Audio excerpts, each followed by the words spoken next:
definizio eremuen kalkuluarekin jarraituz, 97. orrialdeko 10. ariketa egingo dugu hemen. Funtzio honetan, lehenengo kasuan daukagu zatiketa bat, beraz, aztertu behar dugu, izendatzailean dagoen adierazpena noiz dan 0. Eta, puntu horiek, kasuetan puntu hau, definizio eremutik kanpun geratzen da. Definizio eremua, izango da, beste guztiak, erreken 3. Vale. B. Beren kasuan, da, I berdin, minus 3x, zati, 2x gehi 10. Bueno, berriro daukagu, zatiketa bat, zatiketetan, ezin dana gertatu dala, izendatzailean 0 agertzea. Berdin dio zer agertzen dan zenbakitzailean, goian. Beraz, goian agertzen danari kasuripez. Tarun, izendatzailean dagoena noiz dan 0 kalkulatu, ekuazioa ebatziz, kontuz, hemen batzu pentsako duzue segituan aldala egin buruz, eta oso erreza da hankasartzea ikur batean edo askatzerakoan. Hobeto ebazten baduzue pausuz pausu ekuazio osoa. Baten klasean bai dago. Txartu horrezetxik.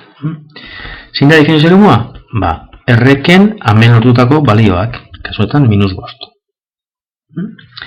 C. Zezan, I berdin, 2x ken bat, zati, x karratu gehi bat. Bueno, berriro zatiketa bat. A ber, zeran doan. Aztertu behar dugu, noiz dan 0, izendatzailean dagoena.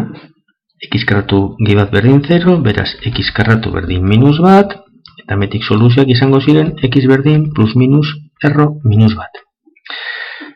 Zer daten da? Erro minus bat ez da zenbaki erreal bat. Hau ez da erreala. Hau da, ekuazio honek ez dauko soluzioa realik. Hau da, izendatzaile hau ez da inoiz 0 izango. Orduan, izendatzailea ez bada inoiz 0, horrek zen nahi dau, definizio eremua, izango dela R osoa. Vale? D.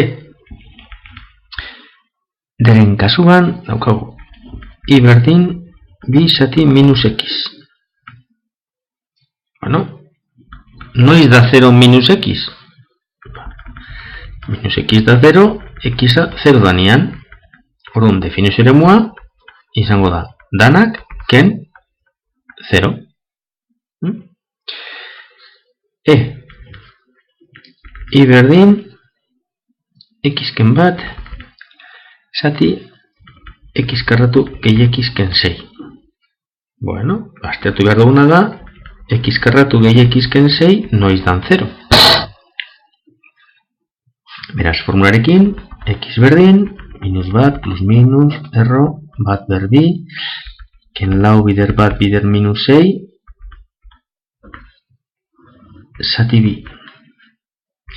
Hau da, minus bat, bat erdi bat, eta lau bider minus 6, minus, gehi hogeta lau, gehi bat hogeta bost, erroa bost, minus bat gehi bost, zati bi, minus bat gehi bost lau, zati bi bi, eta minus bat ken bost, minus 6, zati bi, minus 3. Orduan, bi puntu hauetan, ez dago funtziorik. Zati 0 geratzen daleko. Beraz, definizio eremua, izango da, danak, kenduta, bi horiek. Naiz eta oso garrantzitua izan, komeni da, hemen, ordenatuta ipintzea balioak. Txikiena harinago eta handiena beran dago. Amaitzeko F-en I berdin bat zati x karratuken x. Bueno, x karratuken x berdin 0 noiz dan aztertuko dugu. gogoratu hemen ez dugu larretan aplikatu behar formula, ze hauze da, bideke komuna ataratzen, hauze. Eta ditugu, alde batetik, x0, eta bestetik, xken bat berdin 0, hau da, x berdin bat. Bai?